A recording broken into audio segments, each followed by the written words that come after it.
Good afternoon, this is Jenny Campbell here. Good afternoon to whoever it is who's come through. We are just starting in just to let people get settled. So you're most welcome. Welcome to those who are joining. Thank you for joining early. This is Jenny Campbell here, Chief Exec of the Resilience Engine. We will not start until a few minutes after 12:30 to let other people come in, but you're most welcome. Many thanks for joining today.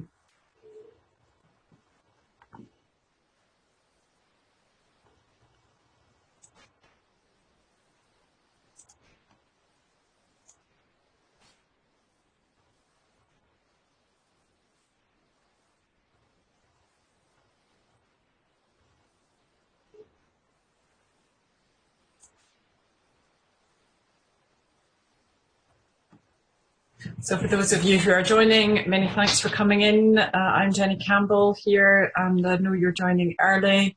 It's super that you are. Hopefully you can hear me. For those of you who are directly coming through rather than on the phone, you will have a little control panel that will allow you to chat.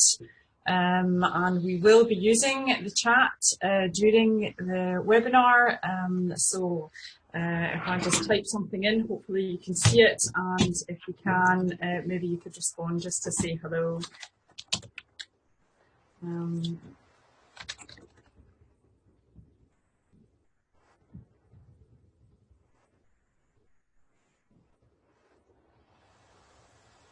I know that you are all on mute, so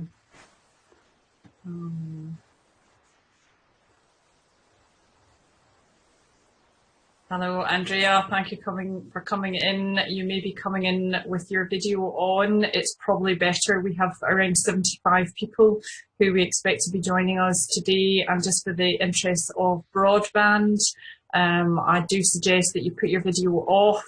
So, you know, bear with us on this one. It's a lot of people coming in. Thank you for joining early. We're delighted that you are here. For those of you who are just joining, I put a chat message up, and I do hope that you can see it. We will be using chat a couple of times during this webinar. If you are coming in on your computer and have access to chat, you may be able to do it on your phone as well. You have a little chat, you have a little control panel, and you are able to chat. So if you can hear me and things are okay, maybe you could say hi. You may have already lots of questions. You're welcome to fire away. We will follow through on any questions after the webinar is finished. So do feel free to come in under chat. Well done, Tracy, and well done, Andrea. You're the first ones in to chat, so hello and welcome.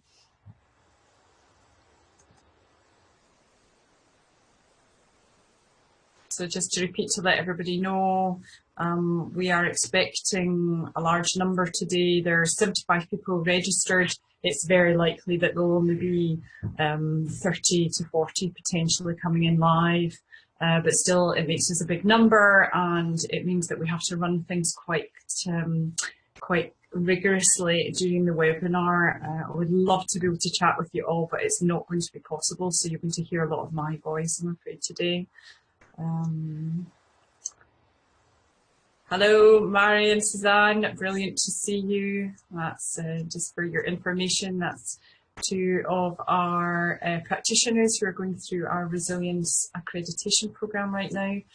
So you're most welcome. Brilliant. Anyone else who wants to join in on chat, you are most welcome. Hi, Jenny. Can you see me? No, we can't see you, and it would be good if you can to just take any video off. So just to recommend to everybody, just for the sake of broadband, just to take your video off. I don't know how many people will be coming in live. Many people will come in. You're all the early birds, so well done you. But there will be some people who are likely to come in at 12:30. and we normally have a few minutes of setup time. So if you have you'll have a moment to go and get a glass of water or a cup of tea. I don't spend too long, but we were likely to start the main part of the webinar from 25 to, just to let everybody settle. So do feel free to go and get anything that you need throughout this. So hello, Alison. Good to see you. Hello, Jenny. Alison Kane. Oh, yes, there are a number of people on already. So we're just saying thank you very much to everybody. This is Alison Kane, who is my co-director in the business and responsible for all our client services. Hello, everybody. Yeah. So you could put yourself probably on mute once we get going, Alison, but you're welcome to come in now. And people are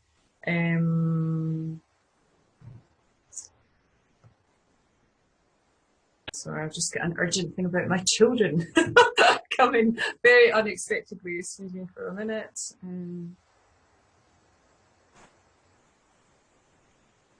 don't know what that means. So anyway, no one has broken their leg or needing hospital, so that's fine.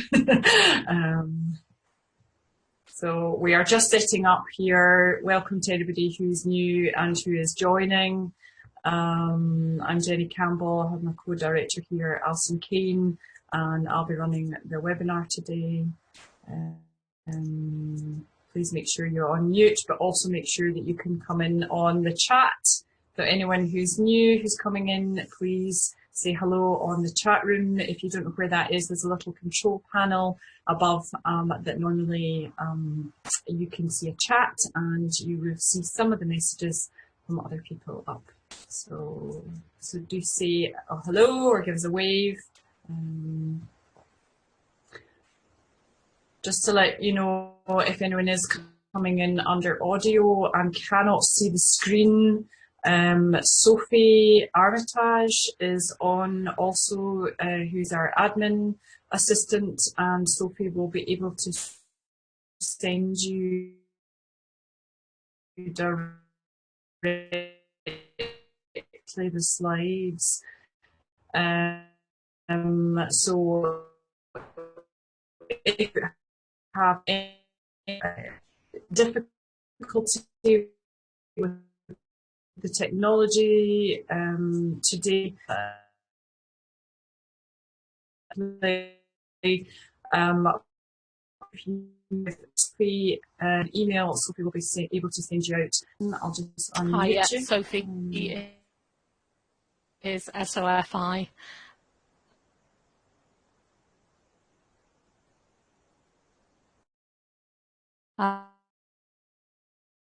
And then Armitage is ARMITAGE. So that's slides in front of you. There's quite a lot of data that we've got, much more than we thought, and it's all very interesting. So do tell Sophie if you need those slides distributed to you. And with your grace, we'll just wait another few minutes for people to come in.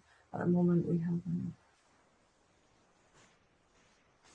have probably only about 15. Which is interesting given our numbers.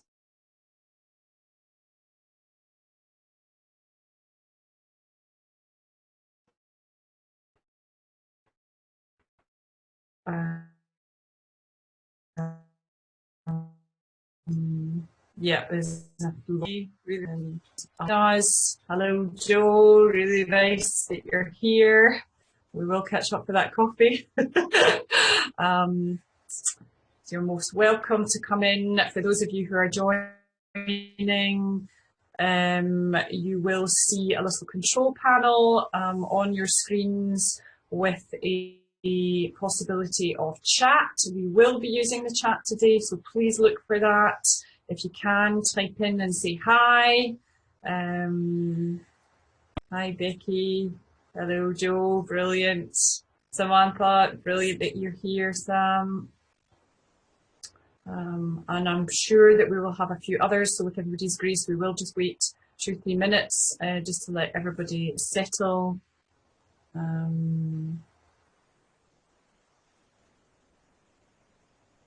Hello, Martin, Mary, Suzanne. There's a few people in the room together. So I'm sure you'll have some juicy conversations while this is going on.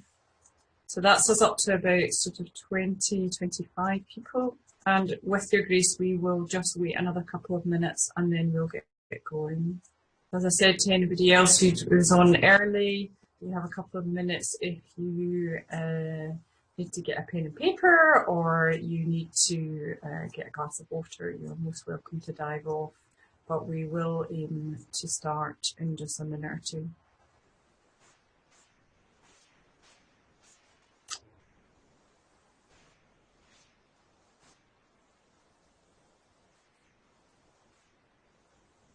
Sophie, could I just check with you that we are actually, yes, we are actually recording, so that's fine.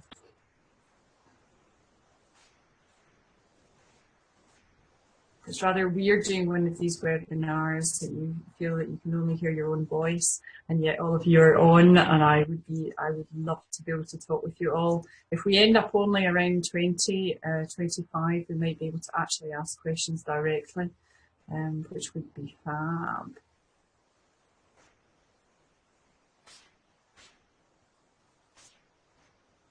So we'll just wait another minute just in case anyone else is coming in.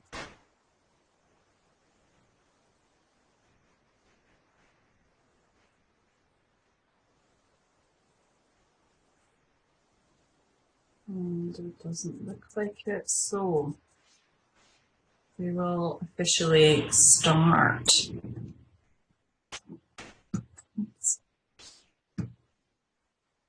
So, just a few people coming in now. Sorry, a few more coming in. Hello to everybody. We will actually just start now.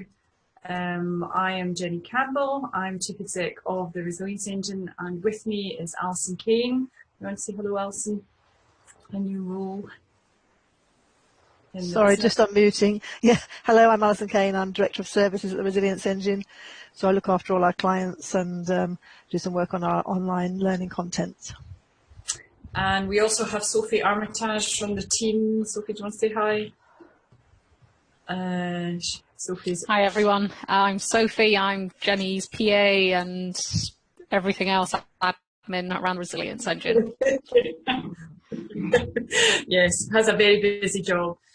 So you are most welcome. It is the 10th of June and we are presenting our first research survey of 2019. It's a top level inquiry that we are starting around performance and well-being, and we will be running another survey in partnership with the Academy of Executive Coaching later on in the year. For everybody who's joining, you are on mute. I do understand that. We probably, with quite a small number, we're 21 at the moment, we will be able to actually take into audio further in the webinar, but just for now and for the sake of clarity of the recording, I do thank you for being on mute. We are recording and you will get a copy of this link to be able to view it afterwards. Also, you'll see the very first screen here is I'm throwing up our info@resilienceengine.com email address. There is a lot of data on here in this webinar. You are likely to have questions coming in already, and there may be questions that arise, or probably rather a lot of questions that arise as a result of watching this. We won't get to them all today, so please, please, please do feel free to drop an email into info@resilienceengine.com and we will get back to you. We are delighted if you lean in to our inquiry also.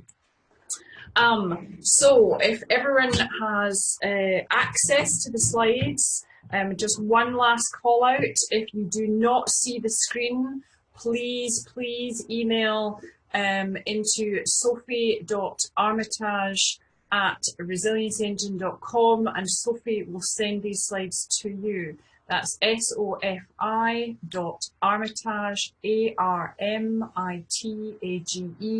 resilienceengine.com, and Sophie will email those slides to you now.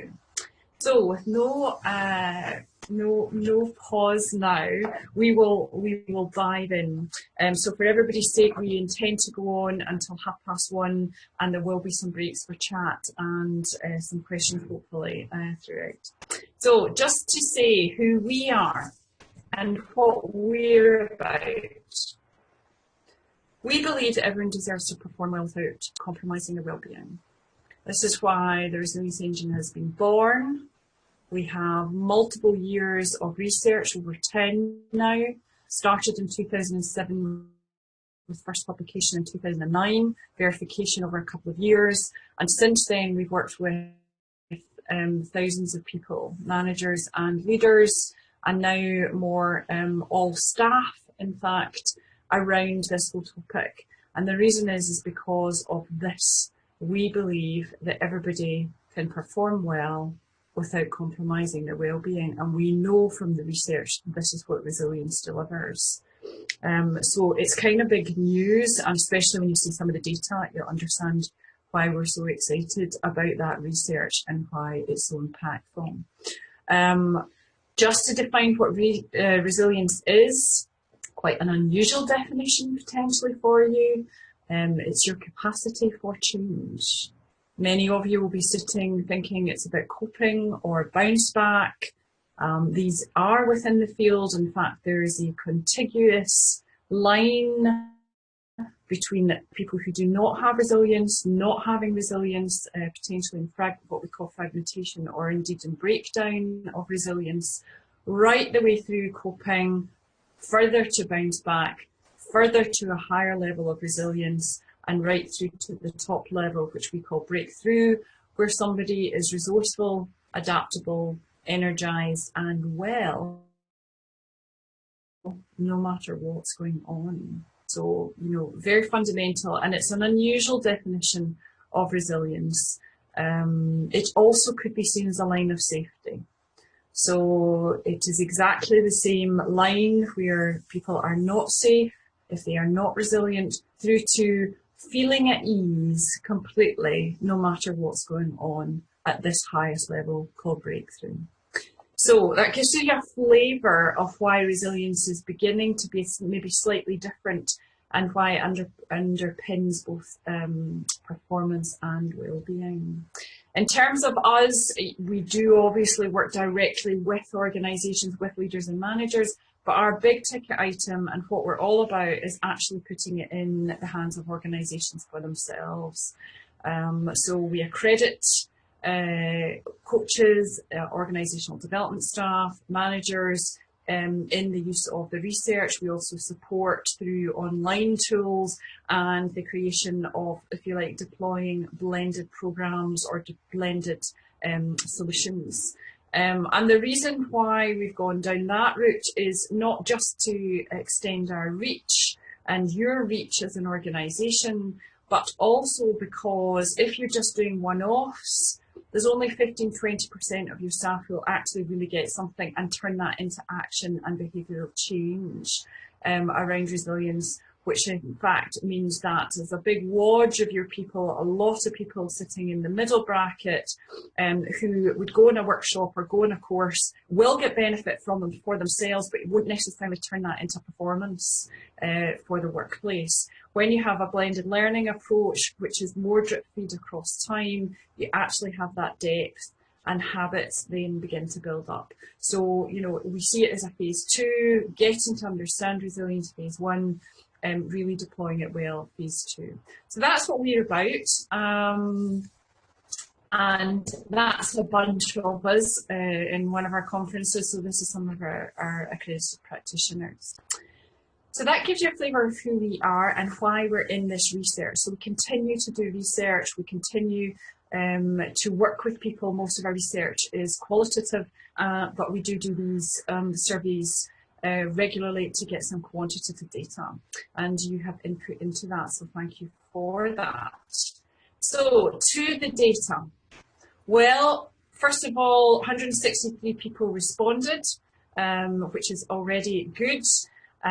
gives us a really decent sample. We know that what we'll be drawing on here will therefore be valid. All sectors are included here. We do not have detail around age, gender or sector, and this is what we'll dig in with when we repeat the survey later on this year.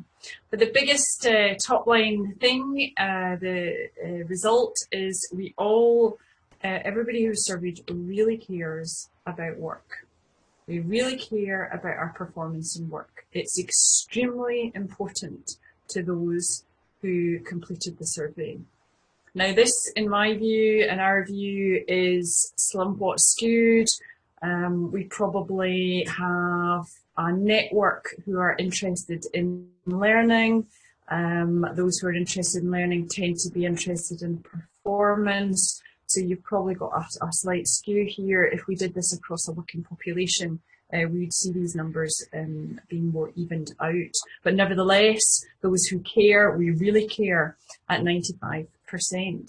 However, the next big piece of news, sorry, I should have said, this is the kind of things that we see and why performance at work is interesting for us. It's part of the way you've been brought up. It's just the right thing to do versus it's fulfilling, it's what you love. And then there's aspects about actually what we think other people ought to be like, you know, delivering value, etc. So very much from beliefs and values sort of base this. Okay. So the next piece of news is, however, that 77%, it's a pretty whopping number, 77% of us compromise our well-being in order to perform.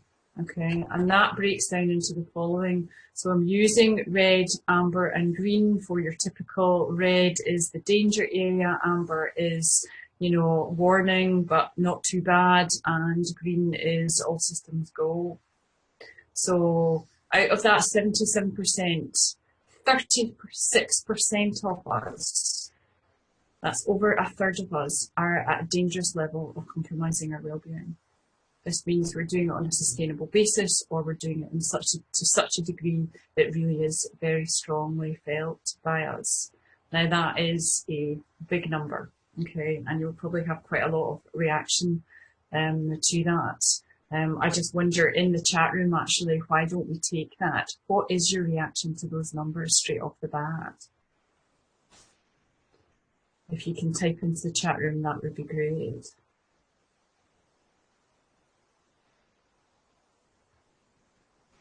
No surprise, Andrea? Anyone else? Yes, sad, scary even. It's your lived experience then, Becky?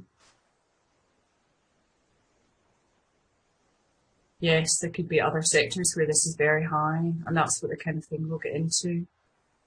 Yep, change, pace. You know, work is often a contributor in the middle of suicide. For those of your coaches, this is Sam coming in. The focus on resilience is my coaching is the right focus. You know, education would be higher. So just to confirm that, we follow the stats in around stress, and teachers and nurses have the highest level of exhaustion than any other professions. So, yeah, thanks, Marco. Buongiorno. Really nice to see you. And yeah, there is a kind of normalization here, isn't there? You know, we're all doing it, right? And yet, there are 23% of people who don't, okay? There are 23% of people who take their performance very seriously and their well-being very seriously, and they achieve both. So there is light here, and we know from the research that that is possible. So let me carry on and show you another little bit. These are the kind of responses from people who had the highest level of compromise to their well-being.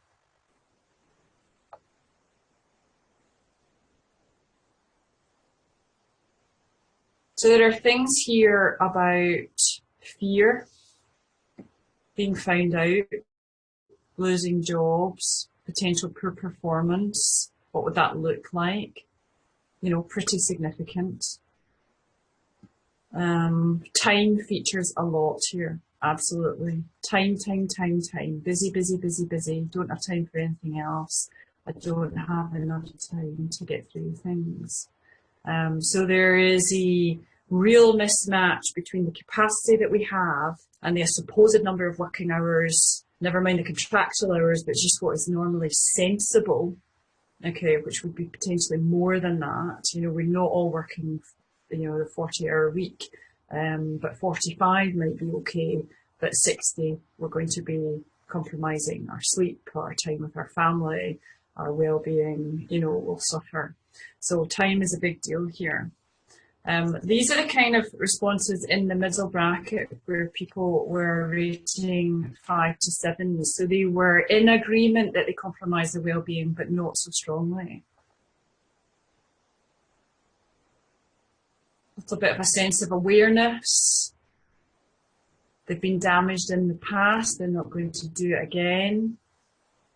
There are some people, I put this comment in deliberately, I work too late to get sufficient sleep. You know, I live on coffee and sit for hours at the PC. This is somebody who rated themselves at the 6.56 level, but actually for others, that would be the equivalent of an 8.9. So even in the middle of that 5 to 7, you know, bracket, there is extremely high level of compromise of well-being here. Okay. So it's a bit scary. We've normalised this, and yet we don't need to. On the organisational side, we are lagging. Okay, so same kind of responses here. Green, you know, is the good stuff. Amber is the warning, and red is really not great. So 73% of our organisations are, you know, able to be open around people saying that they don't feel okay. So in mental health terms, that's not awful, right? Just a third are saying really genuinely that's the case, no matter what's going on. That Amber said, that 36% is that depends. So the kind of comments that come through is it depends who you're speaking to and it depends what's going on. Okay. But on a reactive basis, it's not awful. We're getting better, I think, at this world. On the other hand, if we actually see, you know, that polar choice, so the organisation valued performance over well-being, or was it equal?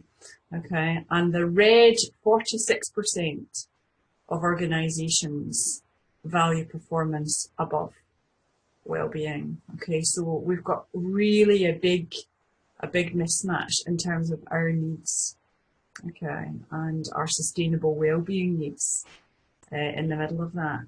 And just to pull out those red zones a little bit further, the data shows that where there is an organisation where it is not okay to say that you're not feeling good, that it is rejected, that you feel bad and therefore you have to actually swallow it and absorb it, 93% compromise their well-being and 54% dangerously.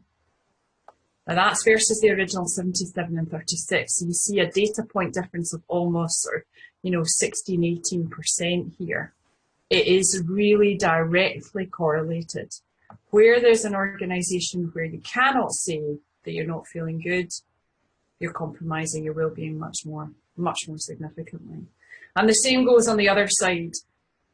So for those organisations who put performance well above well-being, 85% of people are compromising their well-being and 49% dangerously so. It's a bit shocking, isn't it? It's not great news. Yeah, organisational culture is a core piece of this, you know, and whether you are aiming for a coaching culture or resilient culture, they're very synonymous.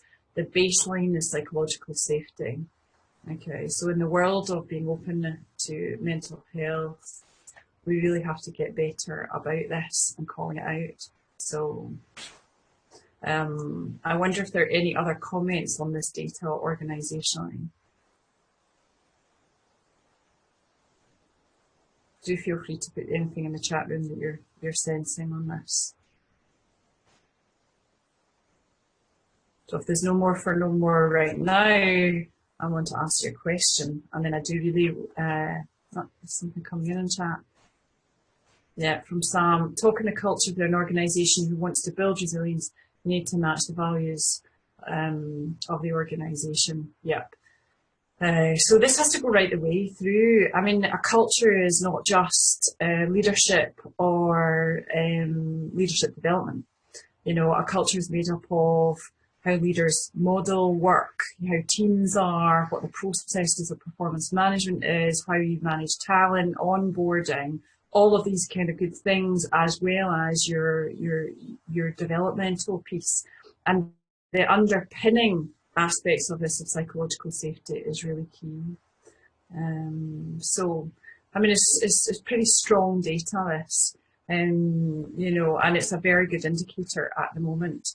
So I'm going to ask you all, I'm aware that other people are coming in a chat, I'm going to ask you all this question. Oops, if I can get my slides to work. You know, is what's the organisation's responsibility in this? What can the organisation do around this particular mismatch? You know, what could we do? I would really welcome your views in the chat room now.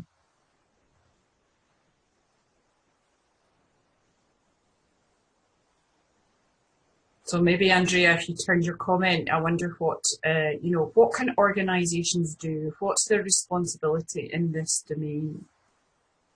What would you wish your organisation to be doing to address? Move away from cost cutting. Leadership modelling, very critical. So anyone of the coaches out there, you know, maybe we need to actually be shouting about this stuff. There is a real fear that by you know, if you were to attend to your well-being, that you'll be taking time away from work, and that means your performance will go down, and the opposite is true. Sharing exactly what to boost, you know, how to boost well-being, open and confidently. We need to care. I wonder how that would look. What would look, you know, caring look like?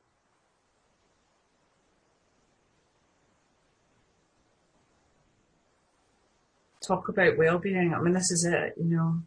So there's a lot about leadership here, isn't there? There's a huge onus on leadership.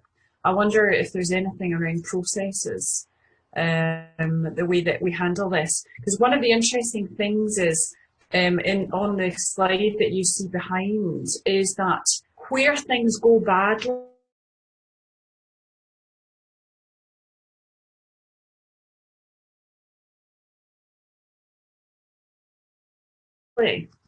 quarters roughly of our organisers in the domain of mental health, we are not doing awfully. It's not terrible, right? But actually in that proactive piece of really responding, you know, or sorry, not responding, but proactively supporting performance and well-being doesn't seem to be in the mix. And I'm kind of wondering, you know, where that should sit. So Joe, you know, it is about leadership, monitoring workload, absolutely capacity versus actually workload is the key thing. You know, emails outside, work outside, you know. Not another tick box. Julia, say more about continuous development mentality. I wonder what you mean by that. That would be great if you can clarify.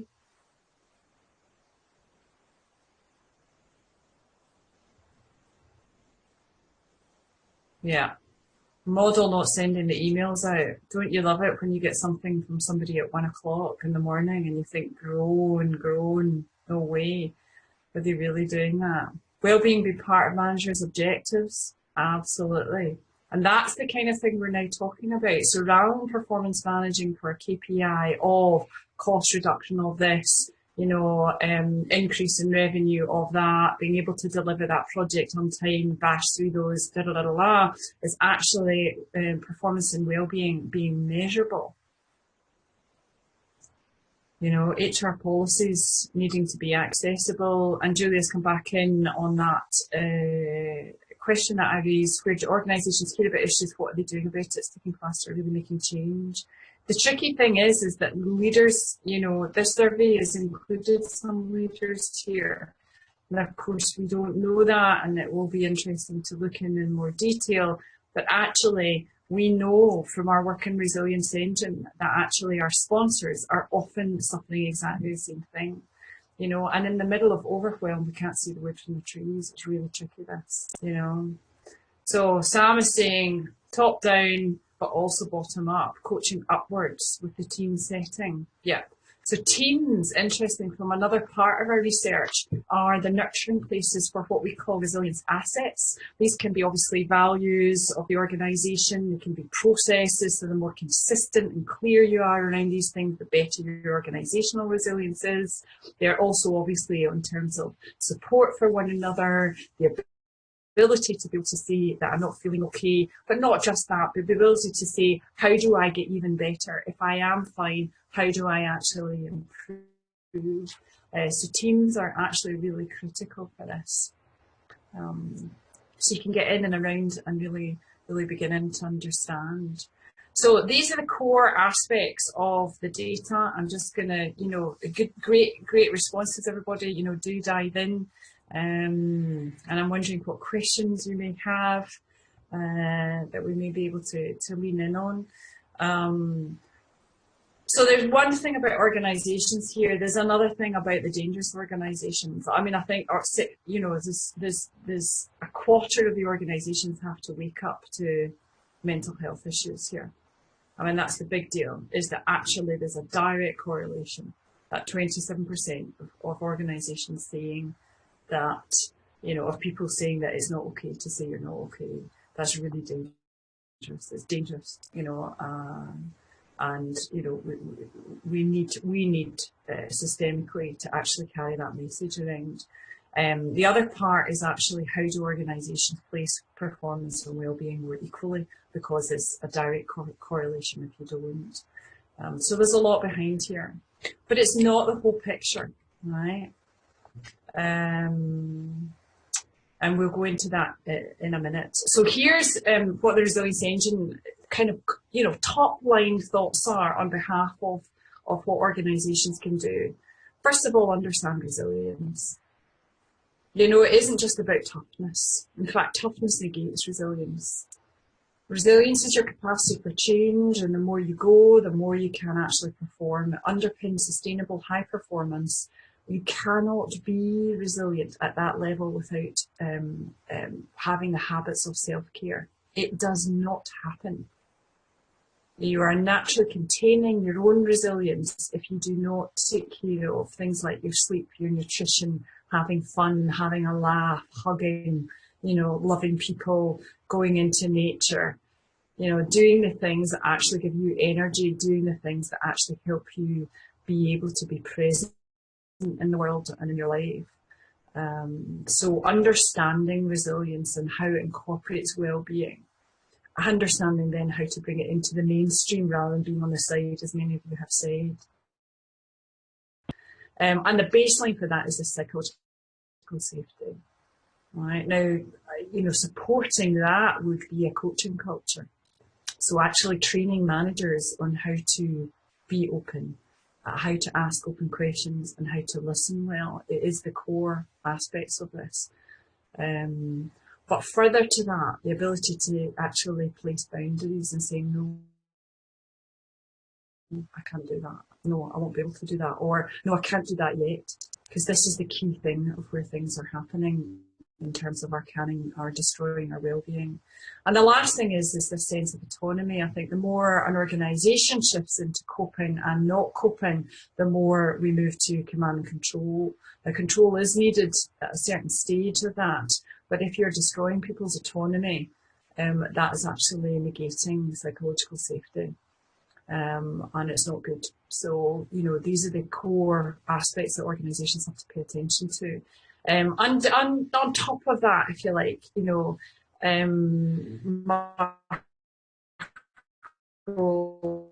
think you said it, you know,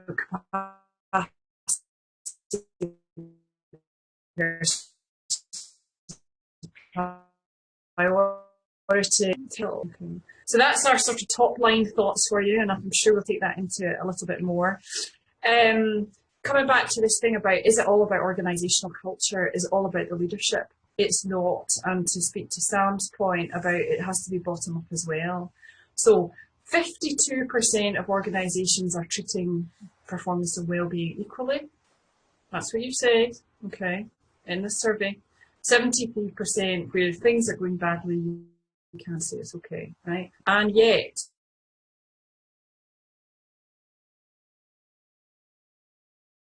(76% of that at a serious level). So there's a mismatch here.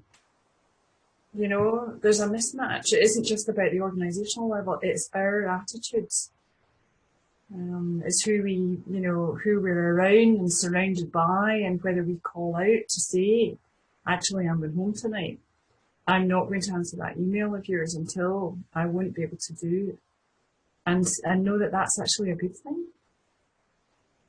You know, it might be frustrating if you're the one hearing the message that somebody isn't going to deliver your work, but actually to recognise that that person may actually have increased capacity and be able to make their decision better, be able to input something of a much higher quality so you don't have all that kind of faff afterwards, might be, you know, the kind of things to start to recognise in one another. So there really is a mismatch here, and the kind of things that come through in that are the following. So these are comments from the same people each line. So I like to know that I can achieve. I've got to work the hours, right?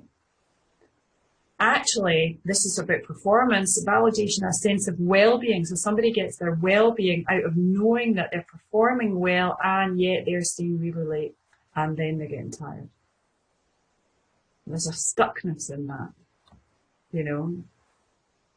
Here's somebody who actually is scared.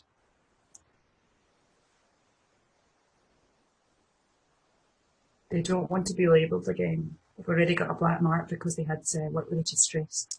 And now they don't want to be black marked again, so they just kind of put their heads down. You know, does that, you know, is that what we have to contend with? Is that, you know, something to accept? What's our part of it? Okay. So here's another question I would ask you to input into in the chat room. So, you know, what do you guys think? How can individuals change?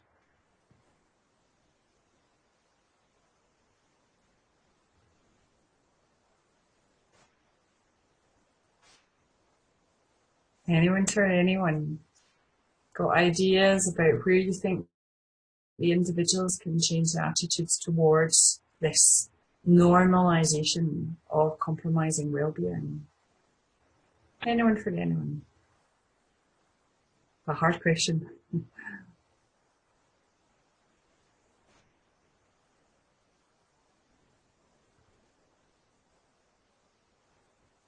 I can see all your brains are basically going and trying hard, you know. There's a lot of data here. Naomi, thanks for that. Good on you for jumping in straight away. So enable the conversation to have time.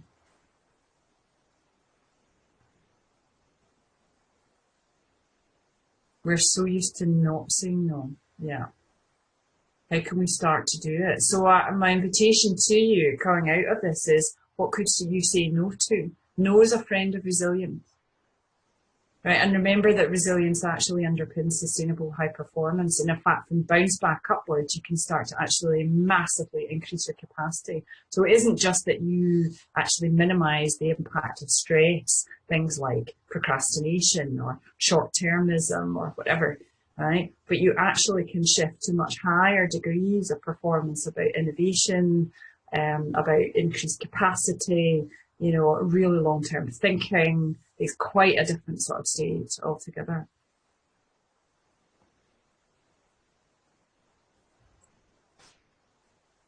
So Sam is saying you need to actually hear stories from the leaders with a personal impact, you know, of not caring. So yeah, put the fear of God in. Turning off email notifications. Yeah, what I do each night. So, you know, I turn my mobile data off, and there's a kind of, incidentally, the chief exec of Lloyd's, who suffered a breakdown, very much in the public domain, has been absolutely brilliant about sharing that and understanding that. Switches off his mobile phone at 7 o'clock every night. I know he's the chief exec, he probably has a million people sort of doing other things for him, but nevertheless, that modelling has actually made a difference. So Martin, looking for perspective, yeah. How do you get perspective? How do you get perspective on a particular issue? But more generally, how do you actually flex that muscle and keep it really healthy? So you naturally are seeking different perspectives all the time. If you're coaching, you may want to take your clients outdoors or go in front, you know, in an art gallery or whatever, just to change perspective, you know, change from the norm. And you have to live that life of what it's like and the good stuff outside of work and prioritizing that, you know. Honesty. And that we would definitely echo that. You know,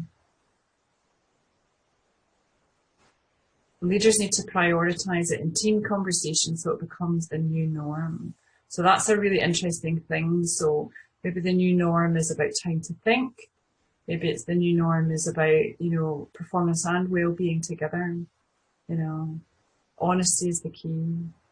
So, you know, a fantastic kind of set of conversations here. Yeah, Viv, it's our choice, exactly. Them and us, you know, and it needs to be conscious. One of the things we know from resilience, Viv, and the resilience research is those who are just coping or not coping are so overwhelmed they can't see that anymore. So the ability to be able to act is really hard until you've got enough energy in the system to do that. So, yeah. And being brave, and that needs that psychological safety. So you need to know that the person that you're seeing that you're struggling to will hear that and not just say, oh, you know, that's a bad one, but here we go, let's, you know, just shoveling another bit of task onto you. So there's a lot here, isn't there? There's a lot that's both top down and bottom up, you know. So good on you, Tracy. You are still here despite the many interruptions. You know, managing interest in hearing honest feedback. It is tricky, you know, and it's something that we really notice in resilience terms is that, particularly with our sponsors or commissioners, is that they too may be suffering, you know, from overwhelm, real tiredness or whatever, and actually they don't have capacity, therefore, to take in more complex feedback. So one of our mottos is to help people feel at ease and to simplify. Now that doesn't mean to dumb it down, but to actually kind of start where people are and not expect them to raise their game immediately, but to help them feel at ease, to connect with who they are, connect how it is to feel good, and actually work from that place. It's an easier pathway towards higher performance than just to keep bashing on. So let me give you our sort of views on this. Getting real about it. Just to give you a flavour of that, while I was doing the analysis of this survey, I asked my family a bit about what their thinking was and where I thought I was compromising my well-being around the 5 to 7 mark. Their views where I was compromising, particularly my children, where I was doing that far more often than that. So it wasn't a case of, oh, you've got an overload and then, you know, and then you come back down again. They were pretty vociferous with me over the weekend. Now, you know, I hear that.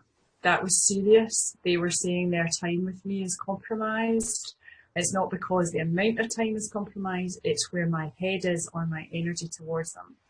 And my son gave me a big hug, he's 11, and said, I'm really happy when you are happy, you know. So getting real might mean hearing hard stuff from people who love you and who want the best from you. And to do that, really, we need to become more present. Many of you will be mindfulness practitioners, many of you will do mindfulness, but actually, you know, it can be walking the dog, it can be going out for lunch, you know, and having a 5-minute round the block. It can be just sitting, thinking. I'm a great fan of Nancy Klein's Time to Think. You can think such quality thinking if you give yourself 10 minutes of really decent thinking time. So being present and learning to see the truth, you know, and not being shy of that, because actually the more you understand your own resilience, what we call the data, the more you'll actually be able to manage it really successfully. And then there's a bunch of stuff around actually your resilience, and, you know, obviously that's where we come in, and you know, that's what we would wish for everybody. But that ability to be able to really attend to your resilience, it needs you first of all to understand it, to notice it, and then to apply directly both the, you know, where the things might catch you and stop you being resilient and stop that capacity for change, versus the things that will help it flourish. So 2 key enablers, no matter what's going on in your resilience, is being able to be present. That means being here, right now. You know, it's a really interesting thing for you guys, you know, and myself, to be with you on this, to give ourselves the time to be here, right now. And the other is your energies in all the forms. So, you know, you need a baseline of energy to be able to start to perform well. So things like your physical energy, how much sleep you get. Sleep is a critical component of your well-being and self-care, as is nutrition. You know, some of our clients have a transformative effect by having lunch every day. You know, woohoo, such a small change, such a big effect. They think better, they make decisions better, they see more clearly, and they feel better because they've already actually figured out what the things are that they have to do at home, and that's all happens at lunchtime.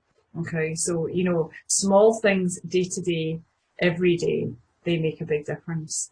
I think the Olympians that we have worked with, and we have one coming into our conference later on this year, will definitely talk about small things make, you know, many small things make big change.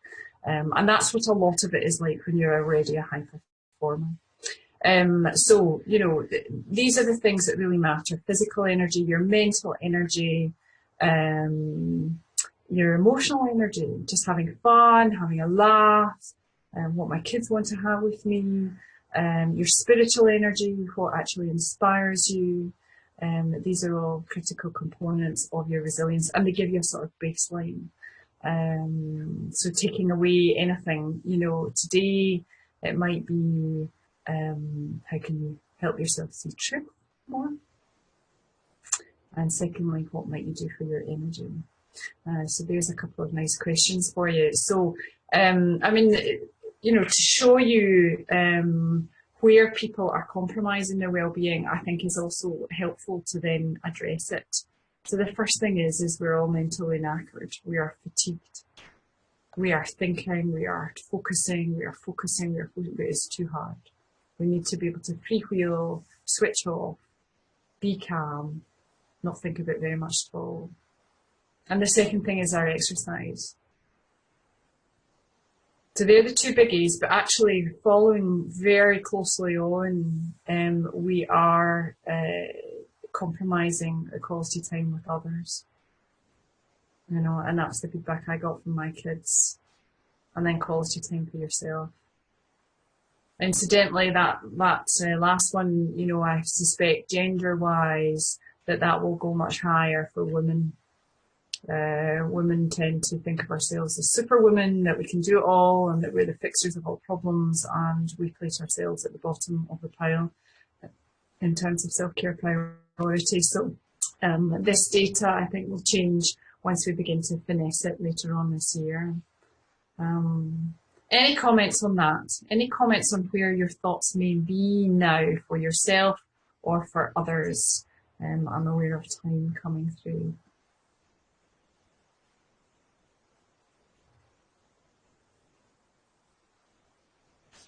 Anyone in the chat room wants to come in?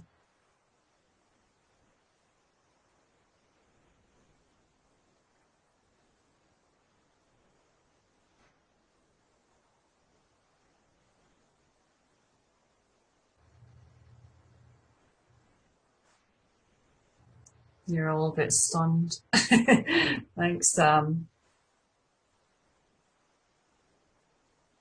Yeah, it's a very simple thing about where we actually have, you know, highest levels of compromise to well-being.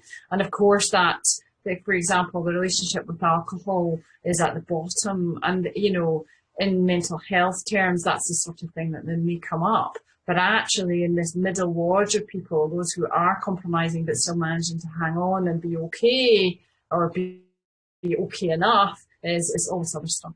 Mental energy, sleep, exercise, time with others. Yeah. Yeah. It is a real pause for thought. I agree with you.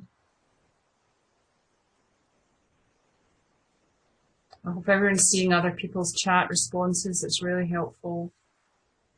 Self-need in organisations. Yeah. It can be perceived as selfish by others. And that whole kind of dilemma of I'm in service of others, but actually I need to be in service of myself to have enough capacity to then be able to serve well. It is a rewrite and a reframe of how that can be done.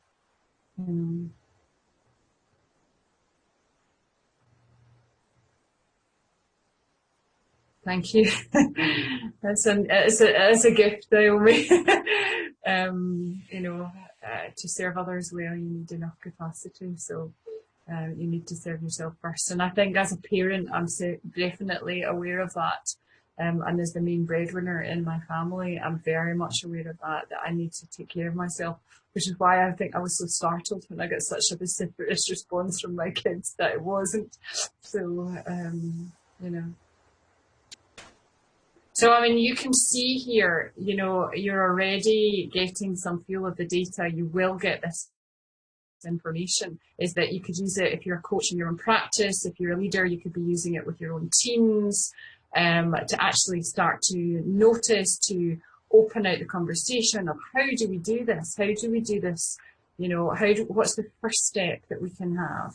You know, I don't know if you've seen these mad things in terms of exercise. Martin's just put things, Martin, you know, has a real positive effect on mental energy. And many people who would want to, say, improve their ability to being able to be present will not be able to do mindfulness. Their bodies need to do something first. They are active and they kind of need to actually settle and become more aligned. If they've been all head, their bodies now need attention. And I'm certainly one of them. I need to play sport in order to then find a place of real calm. So, and I don't know if you've seen these mad videos of people doing the plank in their workplaces. So for 1 minute, doing the plank all together, and most people can't do it to start off with, and over time, every day, you know, more and more people join in some place like an atrium or whatever. If you look on YouTube or on LinkedIn, you'll see some of this sort of stuff going on. It's fun and it's actually working for people, so that's really nice. So you know, I know that this will be information that you will find really interesting. Just to sort of, you know, complete the story. There's some of us who've got it. Yay! 23%, right? Performance really matters, and so does well-being. Okay, we can do this, and it isn't just necessarily come through, oh, I've had a hard time and I've learned how to do it, although many people have. Right? They've had to learn how to cater for their well-being in the middle of being a high performer, right? But it isn't, you know, you don't need to go through the hard stuff. You can actually do things to boost your resilience that are incredibly practical. Getting real, seeing the truth, shifting the barriers, and investing in these top enablers that we know from the research. And we can definitely tell you more another time about them and the kind of things that people say here. They are substantially different than the earlier comments that you'll have seen. So really important to perform well, really important to be well. And that's what we would wish for everybody. We know that resilience can navigate that line. It can join both performance and well-being together. You know, resilience incorporates well-being. You can remove, those with the highest resilience actually don't suffer the negative reactions of stress. They have the same stressors, but they don't have that negative reaction. They are not hijacked by stress. And the behaviours of stress include things like procrastination, kicking things into the long grass. So if you're doing that and other people are expecting decisions, you're causing them stress, they're causing you stress, and the whole thing goes. And you can see your whole system potentially procrastinating. It's a stress response. It's the output of, it's the outcome of a stress response. Equally short-termism, things really needed now. Or clarity. You can't do anything until you absolutely know what to do, and yet our world is full of change. So how would you know what you're going to do? You don't. You have to take a step forward and keep discovering. And that's what resilience can give you. Resilience is all about this stuff. Okay, I'm giving you both. So I am coming up to the end of this, and I will just share the very last thing. If you do have questions, obviously, about our services or about further on this research, you are most welcome to come in. Here is our email address.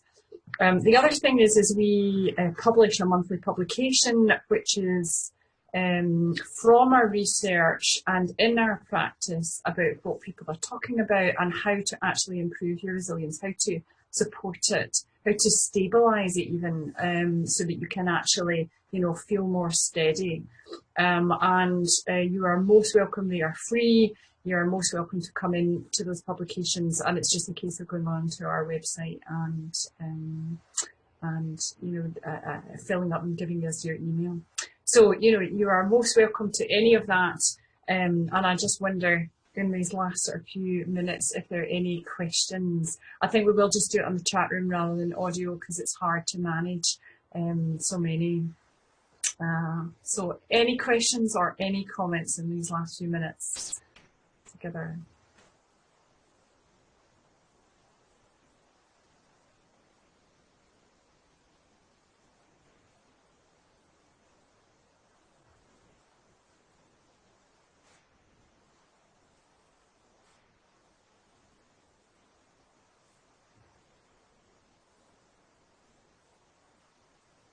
Okay, probably you're typing, but you may not be. But you are most welcome to ask any questions or, a pleasure. It's a pleasure to offer this kind of thinking. Pleasure to follow up, pleasure to offer that into your organizations, pleasure to share.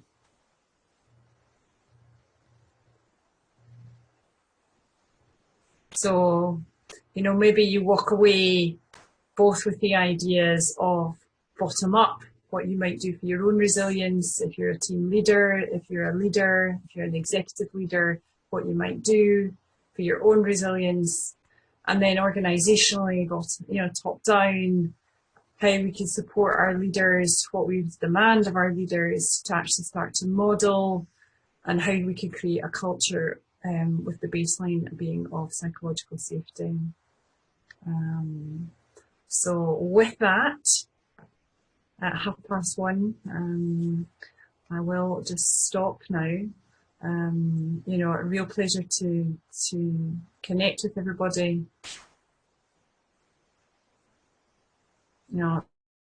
Thanks everybody for joining in, and we'll get the recording, and of course we'll follow up and make sure that we're in touch with everybody about it. So Food for thought, Viv. Absolutely. Give you food for thought, and now you need food for your stomachs for your resilience. So you should definitely be going away and making sure plenty of hydration, plenty of food, maybe not so much coffee.